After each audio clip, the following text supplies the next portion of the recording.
Si vous avez l'impression que si les gens ne vous voient pas et ne vous reconnaissent pas et n'expriment pas leur amour, vous avez l'impression de ne pas exister parce qu'au fond, vous sentez que vous n'existez pas.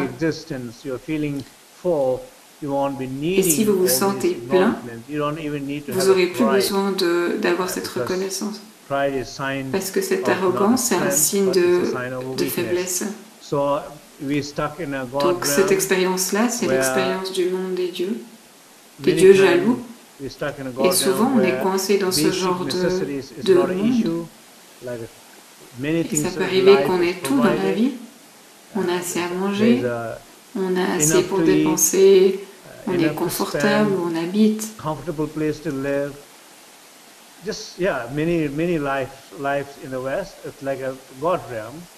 Et en Occident, c'est assez répandu. C'est une expérience du monde des dieux. Et on devient maussade, on oublie, et on trouve toujours des raisons de souffrir.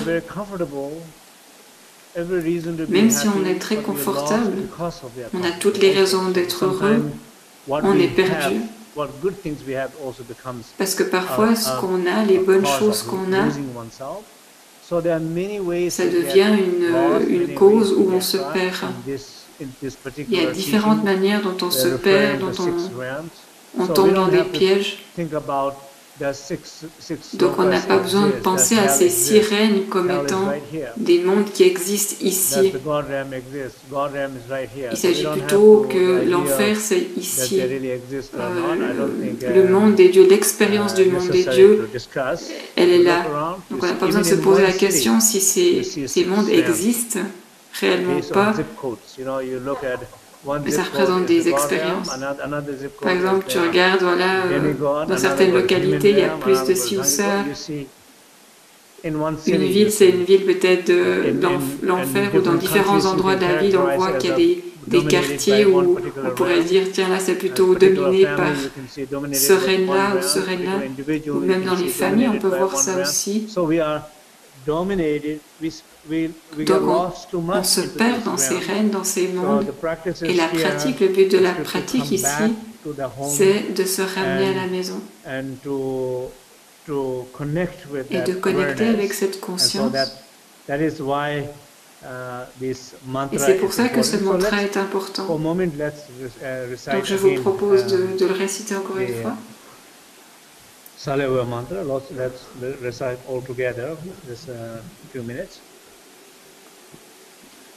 Donc nous allons réciter le mantra ensemble pendant quelques minutes. As we recite, et pendant qu'on récite, encore une fois, ressentez la tranquillité, le silence, l'espace. Connectez-vous profondément à l'intérieur de vous-même.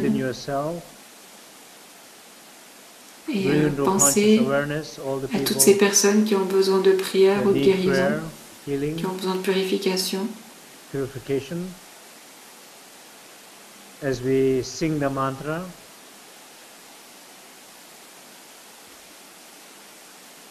imaginez et ressentez que ça aide toutes ces personnes. Et particulièrement ressentez le pouvoir de cette pratique collective à travers le monde. Ressentez cette vibration collective et la guérison qui en découle.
So, if anybody is feeling a little bit like donc s'il y en a parmi vous qui ont l'impression de se sentir coincés dans un de ces règnes, dans le monde des enfers, des demi-dieux, des dieux avides, etc. Si vous avez l'impression que vous êtes coincés, nous sommes tous dans un endroit différent de notre vie. Soyez simplement conscient que tout d'abord, vous n'avez pas besoin d'y rester. Vous n'avez pas besoin d'y rester longtemps. Vous avez le choix.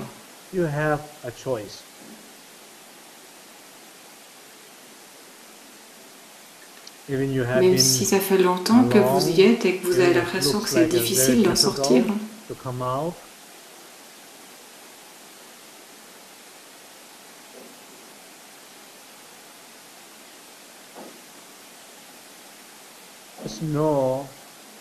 sachez simplement que c'est possible d'en sortir et d'en sortir très rapidement. C'est possible d'en sortir maintenant.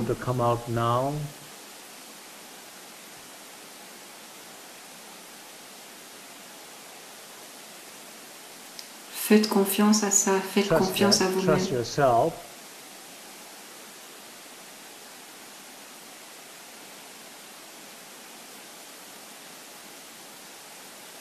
So, where these teaching, these practices, the principle of donc ce mantra va vous aider à en sortir. Donc on parlait de deux syllabes tout à l'heure, les deux A, qui sont les espaces d'immutabilité de l'espace. Trouvez cet espace, trouvez cette lumière à l'intérieur de vous.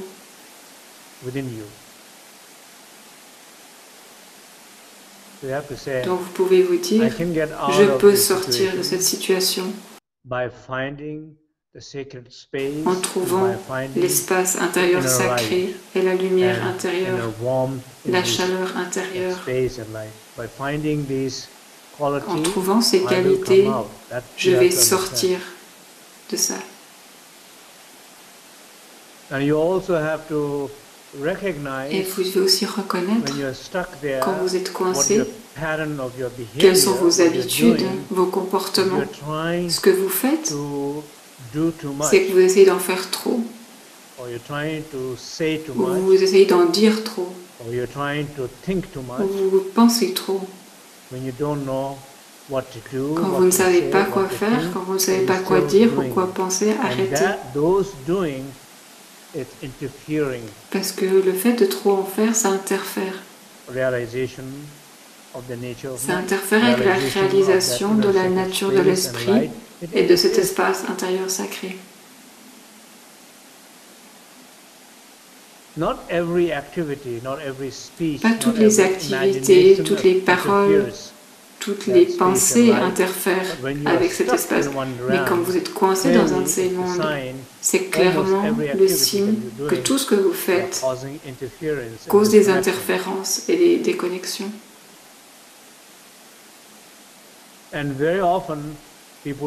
Et souvent, les gens ont tendance à en faire plus.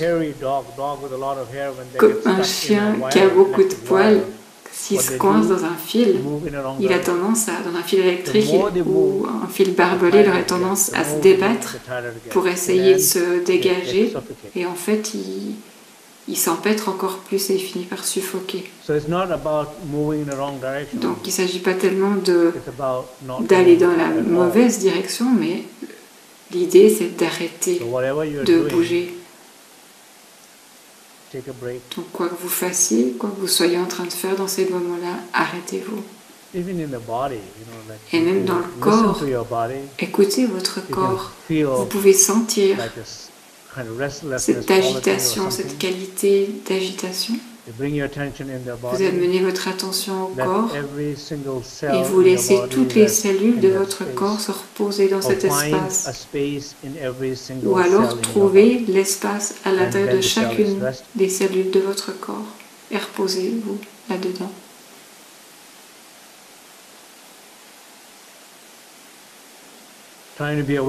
Essayez d'être conscient de cette énergie du silence. Dans chaque vibration de parole, soyez conscient de ce silence, dans tous les sons. Et particulièrement tous les sons liés à la parole de douleur. Par exemple, quand on se dit « Ah, ça marche pas, ça va pas », écoutez simplement votre voix.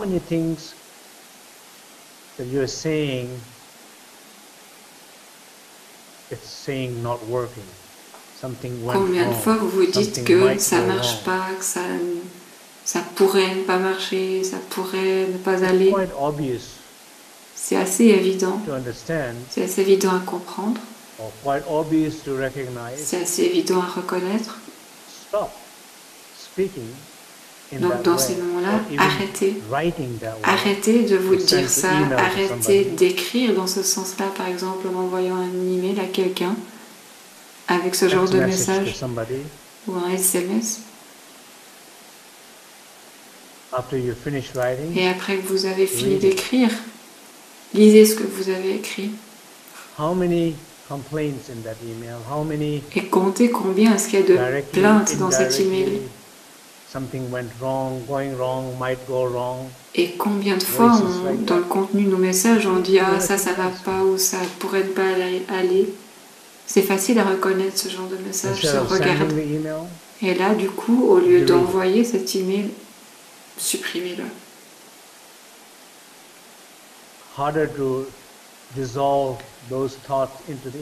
C'est plus difficile de dissoudre les pensées dans l'espace intérieur, mais au moins vous pouvez supprimer cet email. C'est un début.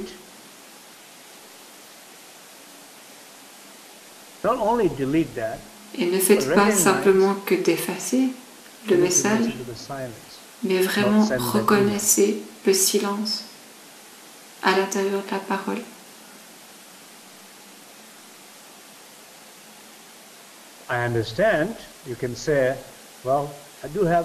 Vous pouvez dire peut-être, oui, j'ai ces problèmes, Je comprends, vous avez des difficultés, vous avez des défis.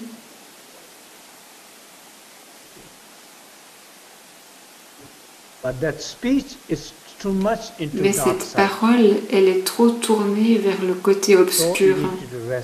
Donc d'abord, vous devez vous reposer, vous devez ressentir le silence. Vous devez pouvoir ressentir ce silence pour pouvoir trouver la source de la guérison. Au moment où vous entendez le silence intérieur,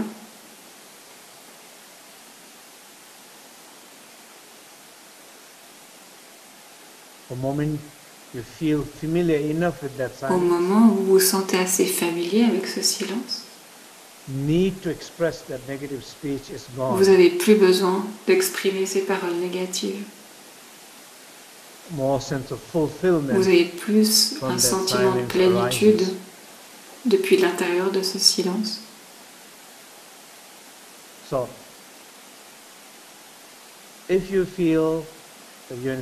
Donc si vous avez l'impression que vous êtes coincé dans un de ces mondes, vous n'avez pas besoin d'y rester. Vous pouvez en sortir rapidement. Et pour faire ça, ne faites pas ce que vous faites d'habitude. Arrêtez. Arrêtez toute activité du corps, de la parole et de l'esprit. Ressentez la tranquillité, écoutez le silence, soyez conscient de l'espace. Comme un temple intérieur. Il est juste là. Vous n'avez même pas besoin de bouger la tête comme ça.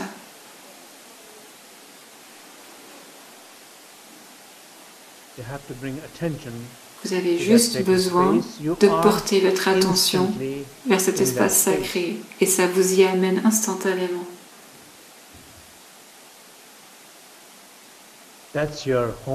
C'est votre maison, c'est votre refuge, et particulièrement dans ce genre de cas, c'est la source de la guérison, c'est la source de Shenlauka. C'est de là que Shenlauka se manifeste, c'est de là que ses qualités se manifestent. C'est votre richesse.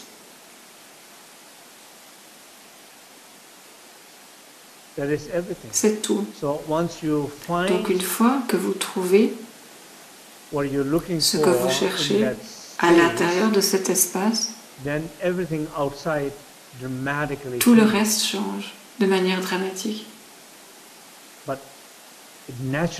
Ça change de manière naturelle, sans que vous ayez aucun effort à faire. Vous n'êtes pas en train d'essayer de changer quelque chose, ça change tout seul en étant dans cet espace.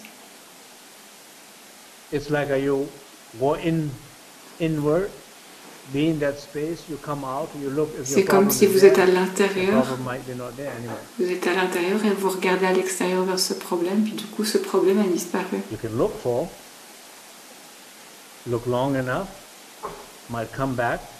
le cherchez. Vous cherchez longtemps, c'est possible qu'il revienne. Mais en fait, en réalité, il est dissous.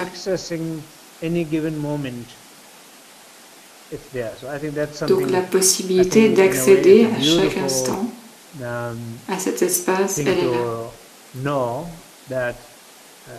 Et je pense que c'est quelque chose de très beau, à savoir qu'à chaque instant, l'accès à Shenlauka, à cet espace, à cette lumière. Même si vous n'arrivez pas à accéder à cet espace, vous pouvez toujours réciter le mantra, il est toujours là. J'espère que vous allez l'utiliser dans ce sens. Si vous ressentez que vous êtes coincé dans ces mondes, vous pouvez vous faire confiance que vous arriverez à en sortir en entrant dans le refuge intérieur,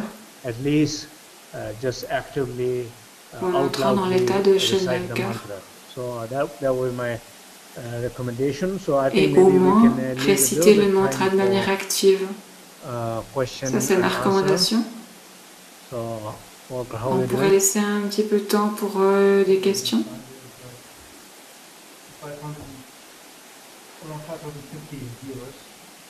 Okay. But we can, I mean, of course, you can ask some more questions if you want to ask them at the end. Il y a environ 515 ordinateurs qui sont connectés.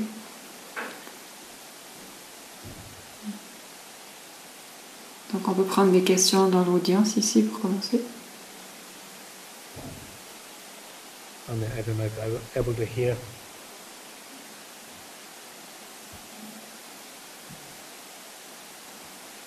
Also, anybody want to ask some question, you're welcome. Donc si quelqu'un veut poser une question ici, faites-le.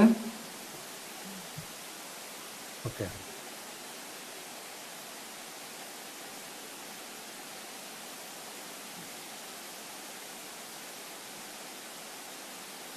How many translators we have?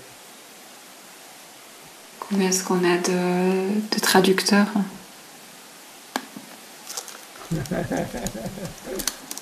We don't know how many translations. On ne sait pas. Lourdes will know, no? Lourdes doit savoir.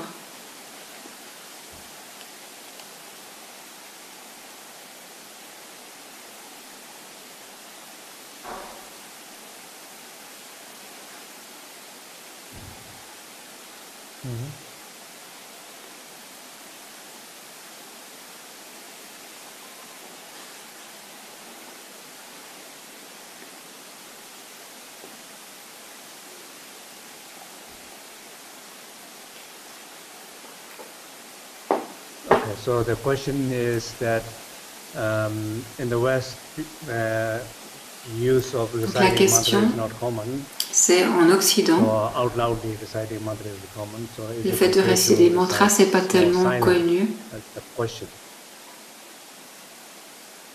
Donc est-ce que c'est ok de le faire de manière un peu plus silencieuse? Obviously, you know, if you feel like difficult to recite out loud. Donc la réponse de Rinpoche. With people that you feel, apparemment, si vous avez des difficultés à le réciter à haute voix, clearly, you have a choice avec des gens autour de vous, si vous vous sentez inconfortable, vous avez le choix, bien sûr, de le dire silencieusement.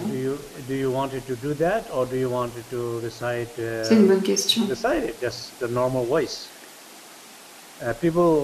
People seems like don't hesitate to talk on the phone in front of vous pouvez le faire avec une voix normale. Il semblerait que les gens n'ont aucune hésitation à parler fort au téléphone ou à se disputer au téléphone quand il y a des gens autour. Les gens n'ont pas tellement de difficulté à hurler sur quelqu'un au téléphone. Et si on compare ces situations à quelqu'un qui simplement ferme ses yeux et récite un mantra, moi personnellement je préférais regarder cette personne qui récite ce mantra, mais bien sûr c'est ma préférence personnelle. Donc en fait à un moment donné on peut se demander qu'est-ce qui est normal, est-ce que c'est le fait de réciter un mantra dans un lieu public, est-ce que c'est ça qui n'est pas normal, mais le fait de hurler sur d'autres personnes et de péter les plombs dans un espace public, ça c'est normal.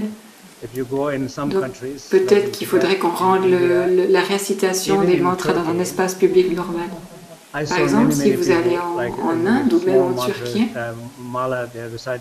j'ai vu beaucoup de monde avec des petits malades qui sont en train de réciter leurs prières. Donc c'est juste une question de savoir à quel point vous voulez devenir fou.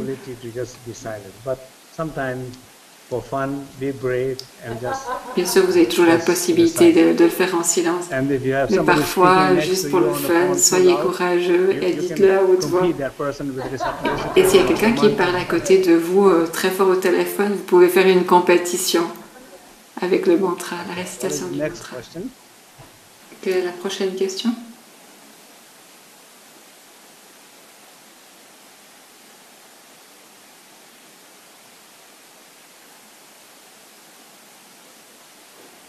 Hello?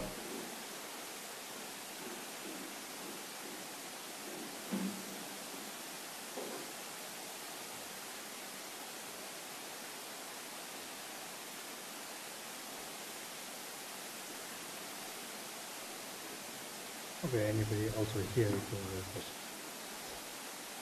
Maybe one or two more questions.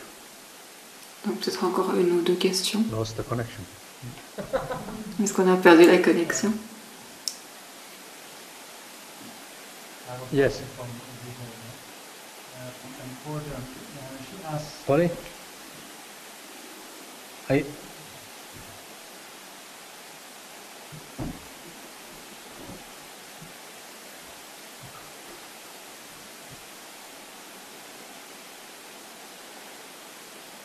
So the question about what is the differences between demigod and God realm?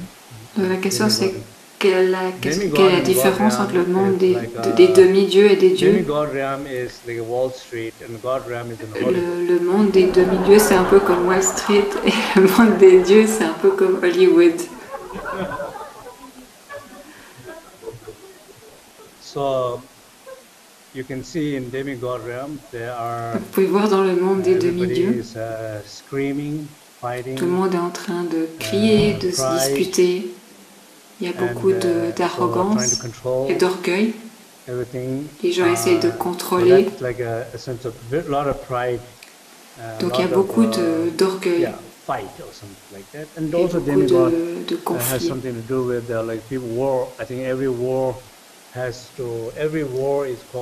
Et par exemple, toutes les guerres sont causées par l'orgueil.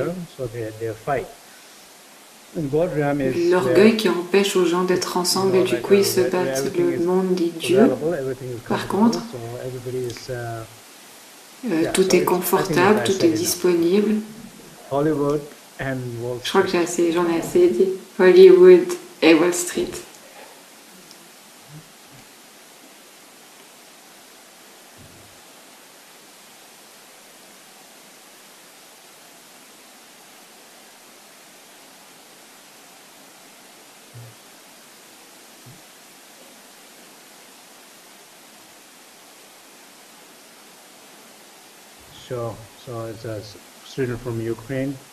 Donc c'est une question qui vient d'Ukraine.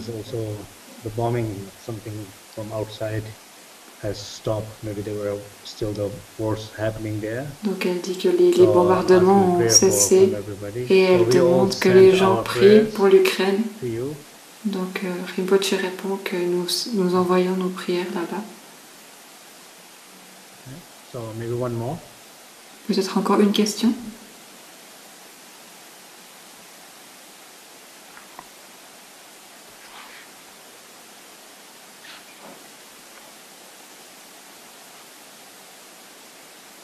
You use what?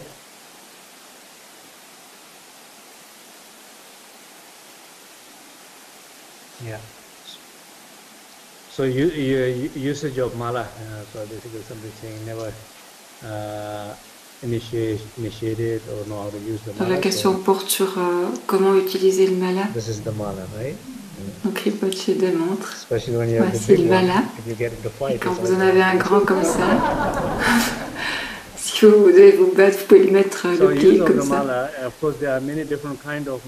Donc comment utiliser le mala en fait? Il y a différentes sortes de malas. Il y en a en bois, en pierre, il y a aussi des malas qui correspondent à différentes pratiques. Mais en général, le mala, il est utilisé comme support pour se souvenir, pour ancrer la pratique et aussi pour garder les bénédictions.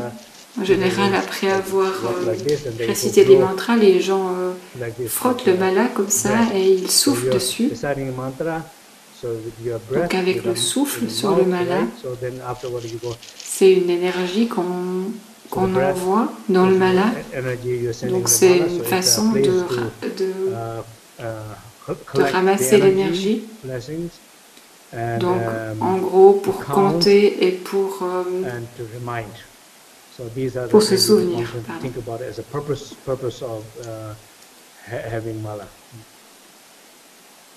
Il y a encore deux questions ici dans l'assemblée.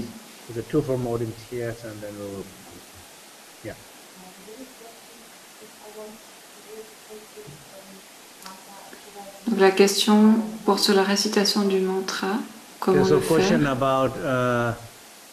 mantra a om ho a akarsale wo ayang om do or a akarsale wo ayang om do. So my recommendation is to recite. Donc la recommandation de Rinpoche, c'est de réciter les deux lignes, y compris A Om Hom au début. La question c'est la tristesse. À quel monde est-elle reliée? Je crois que la tristesse, c'est plutôt le résultat de ces différents mondes. Par exemple aussi la peur, c'est la cause de ces différents règnes. Et la tristesse, on pourrait dire que c'est le fruit de ces différents règnes, sans forcément correspondre à un de ces règnes. Et aussi, quand on parle de ces mondes, de ces règnes, c'est pas forcément quelque chose de très délimité. C'est possible qu'il y ait des interconnexions. Par exemple, la colère, elle est liée à l'attachement, donc tout est un peu mixé. Donc, ça se peut qu'il y ait de la colère, par exemple, mais qui se manifeste comme une autre émotion. Donc c'est pas des cases qui sont clairement délimitées. Mais quand on parle d'un monde, c'est plutôt, on dit voilà, qu'est-ce qui domine cette expérience, quelle qualité domine cette expérience. Par exemple, le principe de la pratique de ces 6 règnes, c'est d'être conscient pour ne pas être complètement dominé par ces différentes émotions caractérisant ces mondes.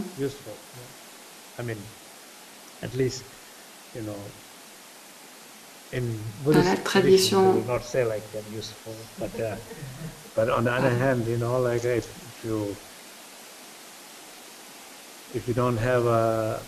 si vous n'avez pas de dévotion par rapport au maître ou par rapport aux enseignements, si vous êtes jaloux, ça pourrait être difficile. Si vous avez trop de jalousie, c'est un problème. Si vous n'avez pas de jalousie du tout, ça pourrait être aussi un problème. Qu'est-ce que vous en pensez? Combien d'entre vous veulent un petit peu de jalousie dans leur relation?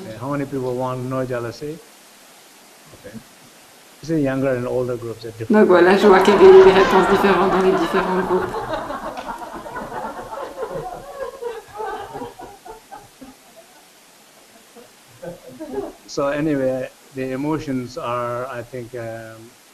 Donc on pourrait dire que quand ces émotions sont en équilibre, elles se soutiennent les uns les autres. Mais quand il y en a une qui domine, ça pose un problème.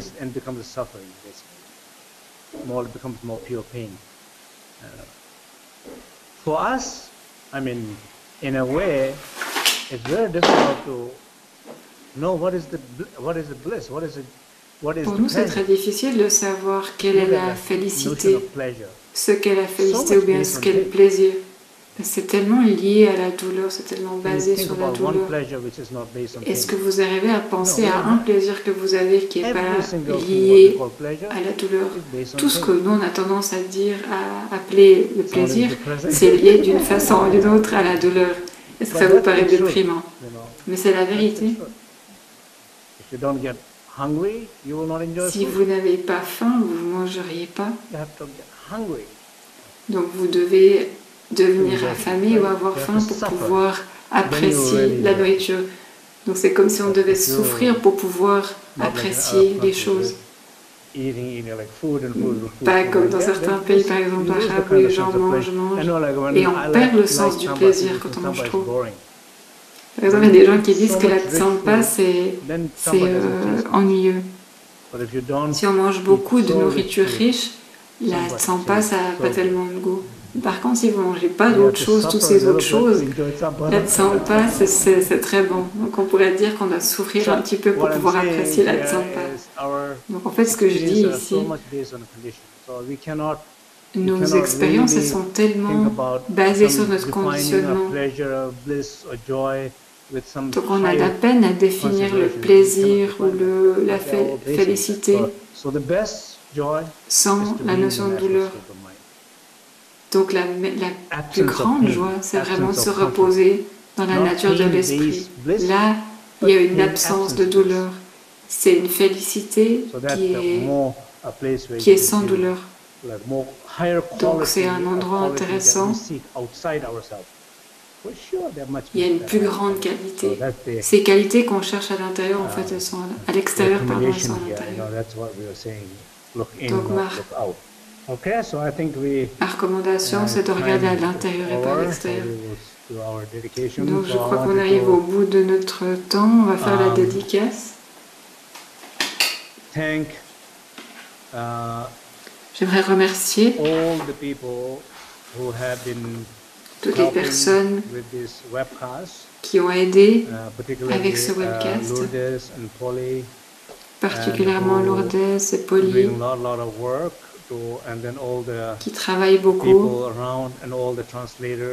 et ensuite toutes les personnes qui aident, les traducteurs, tout le monde qui est impliqué là-dedans et que je ne sais pas toujours. Mais c'est notre manière d'accumuler du mérite, d'aider les autres, notre façon de nous engager et de mettre en pratique notre pratique. Donc je pense que c'est très bénéfique pour soi-même et pour les autres. Et j'espère qu'on pourra le faire de plus en plus. On a aussi la Sangha cybernétique qui est très active. Donc il y a des gens à travers le monde qui connectent les uns aux autres simplement dans l'espace. Donc j'espère que cet espace sacré va s'étendre de plus en plus. Et comme cet espace est infini, on va trouver de plus en plus de connexions pour tout le monde. Merci à tous. Nous allons faire la dédicace.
Okay. Thank you.